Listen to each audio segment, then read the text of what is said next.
Olá, irmão e irmã, graça e paz da parte de Jesus, o nosso Senhor. Sejam bem-vindos a mais um episódio do Conheça Sua Bíblia. Hoje a gente começa uma nova jornada de estudos aqui nessa nossa agenda e eu queria convidar você para voltar os seus olhos para o livro do profeta Jonas, porque pelas próximas semanas esse será o nosso texto base. Então hoje eu quero ler Jonas 1, eu vou ler o capítulo todo, de 4 capítulos, é uma história curta, mas muito rica e muito interessante.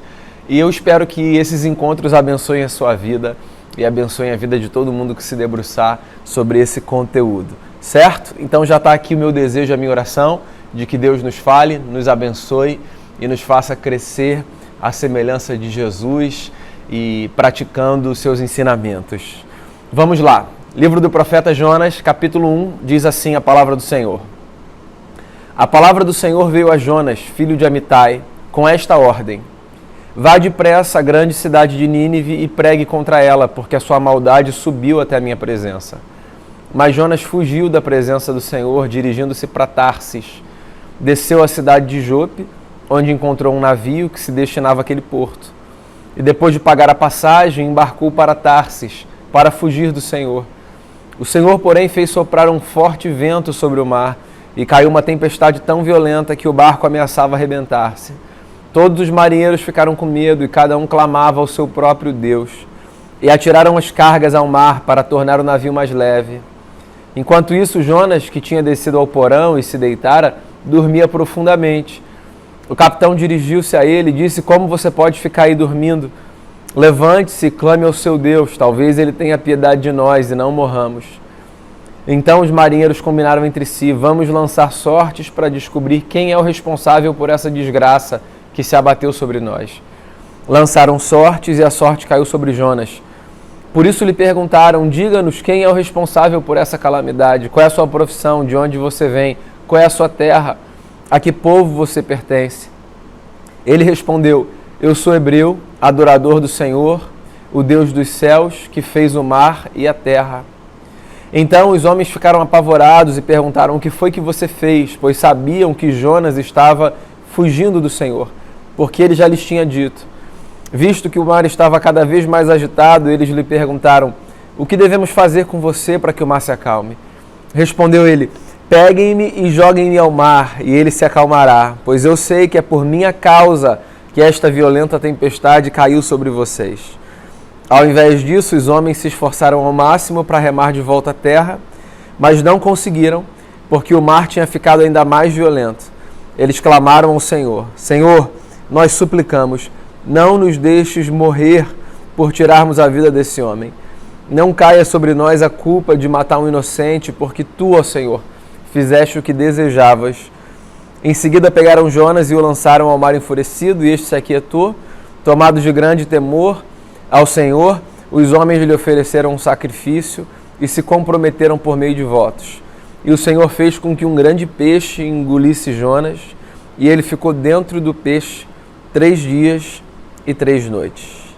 Muito bem, essa é a primeira parte da história desse profeta, que é identificado aqui como filho de Amitai, filho da verdade. A palavra Amitai, na sua raiz, tem exatamente essa conotação, verdade. Ele é o filho da verdade, que pode ser uma designação muito bonita, mas também pode ser muito perigosa, porque quando a gente se vê a partir desse lugar de os filhos da verdade, é possível que nos devaneios, nas loucuras e na soberba, o nosso coração seja tomado por uma espécie de direito que a gente acha que a gente tem, de dizer o que deve acontecer com aqueles que são os filhos da mentira. Por que eu estou dizendo isso? Porque o Jonas é mais ou menos esse sujeito. Ele é um profeta, provavelmente do século VIII a.C., é um período em que a Assíria era o império que dominava o mundo e que já tinha inclusive feito alguns estragos em Israel.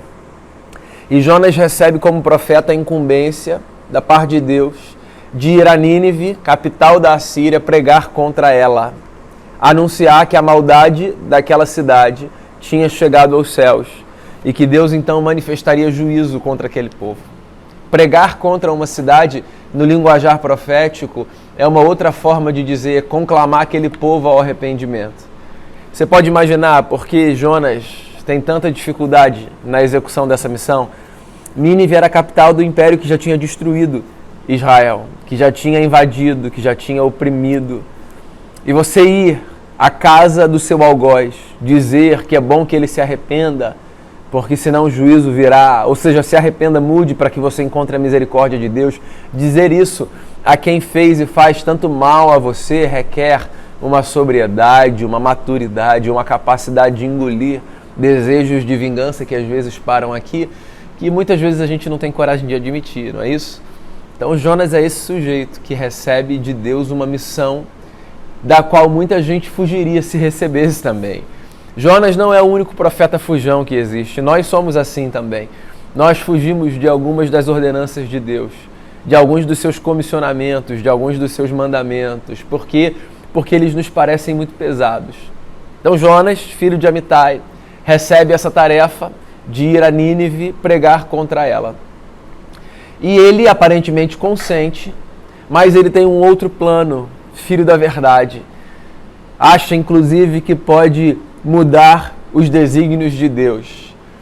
Como quem sugere a Deus uma outra coisa, ou como quem diz nas entrelinhas dos seus atos, o senhor está errado, eu acho que não é isso que o senhor quer não.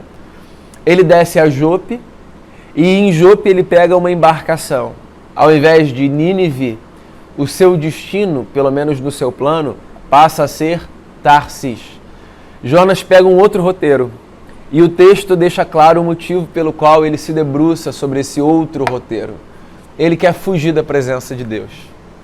É engraçado como a história se repete, né? Esse ímpeto de nós nos escondermos de Deus quando nós sabemos que a nossa conduta não é adequada, que a nossa resposta não é a melhor, não é apropriada. O Jonas está aqui fazendo, por exemplo, o que o primeiro casal fez quando ouviu os passos do Senhor que chegavam ali na viração do dia. É o que o texto de Gênesis 3 diz. Lembra disso? Eles se esconderam. Primeiro se esconderam quando perceberam a sua nudez, a sua vergonha. Fizeram roupas com folhas de figueira e depois se esconderam atrás de uma árvore porque ouviram que Deus estava chegando. Ou seja, tentaram fugir de um encontro. Jonas está aqui reproduzindo a sua própria maneira a história de Gênesis 3, se escondendo de Deus, tomando uma embarcação numa outra direção para não cumprir aquilo que ele sabia que Deus tinha demandado dele. Engraçado, né? Às vezes os nossos erros, eles são contingenciais, eles são ocasionais, eles são involuntários, eles são erros que acontecem na ingenuidade, sabe, de gestos, de palavras. Acontece isso mesmo, não é? Mas há vezes nas quais os nossos erros são deliberados, dolosos, maquinados, orquestrados. E esses erros, penso eu, eles geram geralmente consequências mais graves, porque quando há intencionalidade, quando há dolo, eu acho que há uma gravidade maior no cultivo das suas consequências. O Jonas está aqui intencionalmente indo para outra direção. E o que a história conta é algo muito interessante, que a gente não vê acontecer nos nossos dias, ou seja, essa dinâmica aqui, sabe, na literalidade do texto, ela não faz parte da nossa construção de espiritualidade, da maneira como a gente lê as coisas. Então, por exemplo, hoje a gente não lê uma tempestade como um castigo de Deus, a gente não lê um acidente como um castigo de Deus, a gente lê essas coisas como ações contingenciais de uma vida que está sujeita às intempéries, às tempestades, aos acidentes, aos incidentes. Mas àquele tempo e àquela época, esse povo lia as manifestações da natureza como recados de Deus. Então, para uma espiritualidade que se configurava dessa maneira, a história de Jonas é a história de um Deus que dá os seus recados para um profeta que resiste em cumprir a sua vontade. Jonas entra na embarcação em Jope para Tarsis. E tão logo ele entra na embarcação, uma cena de caos se estabelece. Porque uma tempestade se forma no céu e ondas se formam no mar. E aquela embarcação fica a ponto de se fragmentar, se desmontar. E o texto revela a intensidade do caos quando ele diz, por exemplo, que os marinheiros estavam apavorados sem saber o que fazer. A embarcação na qual Jonas estava virou uma espécie de culto ecumênico desesperado, sabe, com muitas representações religiosas se fazendo presentes, cada qual no seu desespero clamando a sua própria divindade, para que aqueles homens e aquelas mulheres e todas aquelas pessoas fossem salvas do pior. Você pode imaginar essa cena? Desespero total. Todas as pessoas jogando cargas para fora do navio, na tentativa de diminuir o peso para que o navio não afundasse. As pessoas clamando, fazendo as suas orações, invocando os seus deuses. Havia povos ali representados, é o que você pode perceber no texto, porque cada qual invocava o seu Deus. E o Jonas, esse profeta, filho da verdade, que foge de Deus, ele vai para o porão do navio e ele dorme profundamente. Ele não tira um cochilo, ele não finge que está dormindo, ele dorme profundamente. E eu acho essa expressão uma expressão interessantíssima, dado o contexto dessa história. Porque ela coloca diante da gente a verdade desconfortável de que muitas vezes na vida, quando a gente tem ciência dos erros que a gente cometeu, porque foram erros dolosos, intencionais, deliberados, muitas vezes a gente vai para o porão do navio e a gente dorme profundamente, num exercício de cauterizar a consciência e fingir que não tem nada acontecendo, porque se a gente não está vendo, então não tem nada acontecendo. A história do Jonas é a história de muitos profetas, eu falei isso, né? É a minha história, é a sua história, é a história de muita gente. De gente que na vida não acerta o tempo todo. E que na vida, quando erra, não erra só acidentalmente, muitas vezes erra intencionalmente. O Jonas está aqui dormindo profundamente, com uma consciência como se ele tivesse desligado o interruptor, se houvesse isso. E simplesmente ignorado o fato de que todo mundo ali estava desesperado, gritando, clamando. E ele lá, dormindo, sono profundo, como se confiasse, quando no fundo o que ele estava era se anestesiando. Os nossos problemas não são resolvidos quando a gente anestesia a nossa consciência. Fingir que as coisas não existem não faz com que elas deixem de existir. Só faz com que a gente não as encare e lide com as consequências de não encará-las. Bem, seguindo com a história. O Jonas é visto pelo capitão da embarcação, que quando vê que ele está ali dormindo profundamente, o acorda do seu sono pesado e o confronta dizendo: por que você está dormindo aqui? Quem é você, cara? Como é que você está dormindo no meio desse cenário caótico, essa tempestade, o navio prestes a afundar, e você dorme profundamente? E ele começa a perguntar a Jonas: quem é você? Faça uma oração ao seu Deus. E no meio desse confronto, parece que o Jonas, que estava com a consciência cauterizada, recobra um pouco de sanidade e ele confessa que tudo aquilo ali está acontecendo por sua causa. Ele consegue ler, ele desiste de se defender. Ele diz assim: eu sei o que está acontecendo, está acontecendo por minha causa. Por quê? Porque eu sou adorador do Senhor dos céus, que foi inclusive quem fez o mar e a terra. Então tudo isso que está acontecendo nesse pedaço de mar aqui, está acontecendo por minha causa. Então façam o seguinte: me joguem ao mar, porque essa tempestade vai passar. É curioso aqui, algumas coisas acontecem, né? Primeiro ele está com a consciência cauterizada, e aí ele tem um choque de realidade quando ele é confrontado, e ele admite a sua culpa. Algumas coisas que eu acho que são importantes: cuidado com a consciência cauterizada. Segundo, permita que pessoas te acordem do seu sono profundo. A gente precisa de gente que nos acorde do nosso sono profundo. Gente que vai nos sacudir e vai dizer: você não está percebendo, você não está vendo, está todo mundo percebendo, só você não. O que está acontecendo? Pois então, quando as pessoas nos acordarem do nosso sono profundo, sabe, que a gente enxague assim o rosto e comece a ver com clareza, mas que a gente não pense numa solução desesperada, num ato heróico, na suposição de que nos nossos atos heróicos e na nossa culpa que às vezes nos esmaga, a gente vai resolver o problema de todo mundo. Por que eu estou dizendo isso? Porque o gesto do Jonas, ainda que pareça heróico, é desesperador. Porque quando ele diz assim: me joguem ao mar, porque quando vocês me jogarem no mar, isso tudo vai passar, ele não está dizendo isso porque ele sabe que um peixe o engolirá. O peixe, que parece castigo, mas é providência, a gente vai falar sobre isso mais para frente, ele não está na cabeça do Jonas. A cabeça do Jonas, o que está é, fui eu que causei, que eu morra. E essa solução rápida, que tem um tom de heroísmo, ela é muito perigosa e às vezes passa pela cabeça de muita gente, que quando erra e esmagado pela culpa, diz assim, não tem jeito, é melhor que eu morra, não dá mais, deixa eu sumir, deixa eu desaparecer, não dá para reparar, não dá para consertar, já está feito, a culpa é minha, eu vou ter que pagar o resto da minha vida. Esses heroísmos de imediato, sabe, de fração de segundos, eles são perigosos. Ainda bem que nem todo mundo mergulha neles, pelo menos não num primeiro momento, né? Porque os companheiros de viagem do Jonas, que já sabem agora que ele é o responsável, quando eles ouvem essa solução do Jonas, eles dizem assim, não, vamos tentar mais alguma coisa. Deve ter outra coisa, jogar você no mar, deve ter outra coisa que a gente possa fazer. Eles têm mais sanidade do que o Jonas naquele momento. E o texto diz pra gente que eles insistem em remar para a terra firme. É que eles não conseguem, e aí o desespero toma conta do coração deles.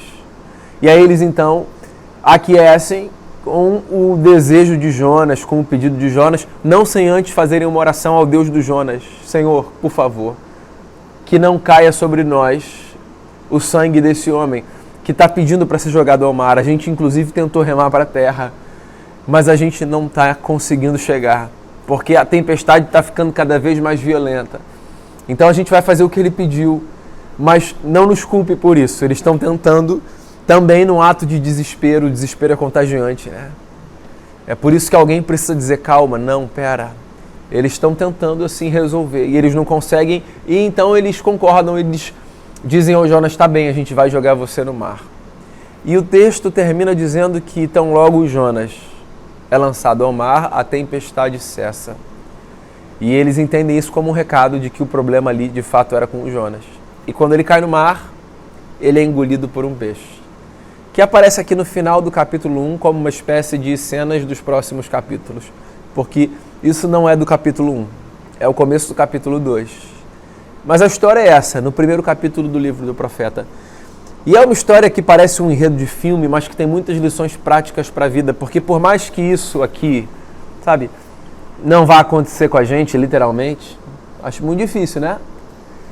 Há lições muito práticas que a gente tira daqui, porque aqui essa história é uma representação, sabe, das muitas vivências pelas quais a gente passa, que nos levam a fugir da presença de Deus, a nos julgarmos filhos da verdade numa tal medida que a gente acha que a gente pode dizer para Deus que Ele está errado e a gente muda o plano, a cauterizar a consciência quando, em face do nosso erro, a gente não quer encarar a realidade, ainda que isso esteja custando a tranquilidade de muita gente. Está todo mundo sofrendo ali por causa do Jonas. Tem muitas lições. Então vamos lá, algumas, só para você ficar com o capítulo 1.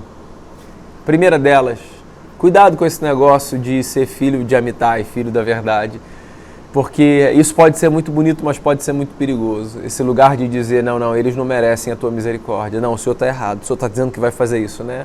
Bem, se o Senhor quiser contar comigo, vai ser aquilo, daquele jeito, que eu acho que o Senhor não pensou direito. Cuidado, devagar. Deus sabe das coisas mais do que a gente sabe. Às vezes a gente acha que Deus está errado no que Ele faz, mas Deus conhece mais do que a gente, o nosso próprio coração, inclusive. Então, cuidado com esse lugar de se sentir o sujeito que consegue ler tudo, Deus inclusive, sabe o que é melhor. Outra lição, não fuja da presença do Senhor, não tente fazer isso. É ineficaz, gasta tempo, gasta energia. E isso pode ser bom e ruim. No dia bom, é bom a gente se lembrar, não tem para onde a gente foge dele. Não tem para onde a gente possa fugir desse Deus que está em todos os lugares. Então, assim, se eu estou com medo de ir num lugar, aí Ele está lá comigo. Se eu estou com medo de ir num outro, se eu estou desconfortável, Ele é um companheiro presente em todos os momentos da vida.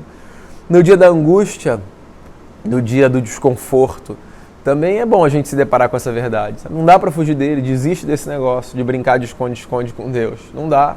Encara logo de frente, deixa cair no fundo do poço, depois volta. Não fica se segurando no meio da fossa, como se você pudesse voltar da metade para cima. Caiu, bate lá embaixo, pega impulso e volta.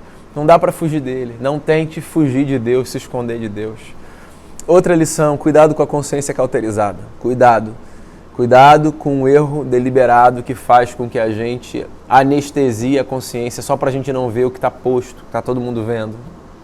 Outra lição, lembre-se, há muito mais gente envolvida naquilo que a gente faz do que a gente pode imaginar. Razão pela qual a gente precisa ter muito temor, porque as nossas escolhas elas afetam muitas pessoas. Mais uma lição? Quando você tomar a consciência do erro, tiver vergonha, inclusive culpa, porque faz parte, não permita que a culpa te leve a pensar numa solução imediata, rápida e que tenha um quê de heroísmo, mas que no fundo não passa de desespero. Não se ofereça como sacrifício para as coisas. A gente não precisa de mártires dessa forma, não precisa.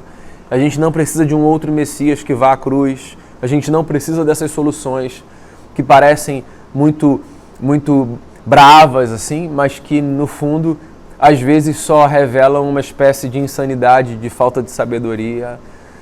E ouça aqueles que, quando você apresentar essas soluções imediatas e rápidas, disserem assim, não, vamos tentar remar de volta, vamos pensar numa outra coisa, menos drástica. Agora, essa é a última lição que eu partilho com você. Se, na pior das hipóteses, você for movido pelo desespero, lembre-se que ainda assim você pode encontrar a misericórdia de Deus, porque o peixe não é o lugar do castigo, o peixe é o lugar da misericórdia, porque essas experiências de nós sermos engolidos por coisas assustadoras que nos intimidam e nos fazem recolher o corpo nessa posição fetal, sabe, como quem se acomoda no ventre novamente. Essas experiências elas podem nos devolver para a existência. Por quê? Porque Deus é misericordioso, esse é o seu nome. Esse é o capítulo 1 do livro de Jonas, com muitas lições, tantas outras que talvez você tenha percebido nas suas próprias leituras e essas que eu partilhei com você. Eu espero que tenha abençoado sua vida e eu espero você para o nosso próximo encontro aqui no Conheça Sua Bíblia. Até lá e um abraço.